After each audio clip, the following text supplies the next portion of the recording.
માંડવીનગર તથા તાલુકામાં શ્રી હનુમાન જન્મોત્સવની ભક્તિભાવપૂર્ણ માહોલમાં ઉજવણી કરાઈ। માંડવીનગર તથા તાલુકામાં આવેલા હનુમાન દાદાના મંદિરે હનુમાન જન્મોત્સવ નિમિત્તે શાસ્ત્રોક્ત વિધિ અનુસાર વહેલી સવારથી હોમ હવન પૂજા અર્ચના આરતી ઉતારવામાં આવી હતી। માંડવી મારુતિનગર ખાતે આવેલ વર્ષો પુરાણ હનુમાન દાદાના મંદિરે હવન પૂજા બાદ મહાઆરતી ઉતારી ભંડારાનું સુંદર આયોજન કરવામાં આવ્યું હતું। માંડવી તાપી મેન રોડ પર ખાતે આવેલ કષ્ટભજન હનુમાન દાદાના મંદિરે તેમજ અંબાજી રોડ માછીવાડ ખાતે આવેલ પ્રાગટ્ય હનુમાન દાદાના મંદિરે, રોકડી હનુમાન સુથાર ફળિયા ખાતે તેમજ માંડવીના રૂપણ ખાતે આવેલ કષ્ટભજન હનુમાન દાદાના મંદિરે હવન પૂજા બાદ સાંજે ભંડારાનું સુંદર આયોજન કરવામાં આવ્યું।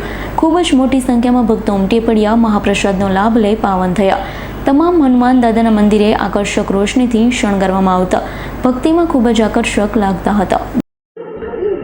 વીરભંજન હનુમાન મંદિર મારુતિનગર માંડવી માં આયોજિત હનુમાન જયંતિ નિમિત્તે ભંડારો રાખવામાં આવ્યો હતો। આ વર્ષો જૂનું પુરાણું મંદિર જે વર્ષોથી ભંડારાનું કામ ચાલે છે અને તાપી કિનારા પર આવેલું આ મંદિરમાં મહંતો સંતોની સેવા પણ થાય છે, પૂજારીઓ પણ આવે છે અને આ મંદિરની દિવસે દિવસે ઉત્તરોત્તર વધારે પ્રગતિ થતી જાય છે। પ્રગતિમાં ગામ લોકોનો, આગેવાનોનો સહકાર ખૂબ રહ્યો છે અને એવો સહકાર અમને મળતો રહે એવી પણ અમારી શુભેચ્છાઓ। આપનું નામ જણાવશો? સત્યન શાસ્ત્રી સત્યન મહારાજ। આજે માંડવી મેઇન રોડ પર શ્રી કષ્ટભંજન હનુમાનજી મંદિર આવેલું છે।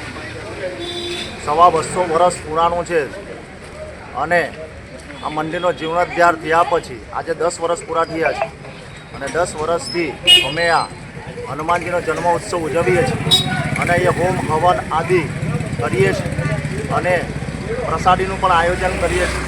અહીંયા આવનારા ભાવિક ભક્તોના દરેક કષ્ટો હનુમાનજીએ પૂર્ણ કર્યા છે, દરેકની મનોકામના એણે પૂર્ણ કરી છે। આસ્થાનું એક કેન્દ્ર બની ગયું છે। એના કારણે દર પૂનમને દિવસે હનુમાન જયંતિ ઉત્સવ ઉજવાય છે અને ભક્તો, બાળકો અને આપણા બધા કુટુંબ પરિવાર અહીંયા આવી હનુમાનજીની પૂજા કરીને આનંદ ઉત્સવભેર આ ઉત્સવને ઉજવે છે। જીતેન્દ્ર સોલંકીનો રિપોર્ટ, S9 ન્યૂઝ માંડવી। અમારી તમામ માહિતીથી અપડેટ રહેવા માટે જોડાયેલા રહો S9 ન્યૂઝ સાથે।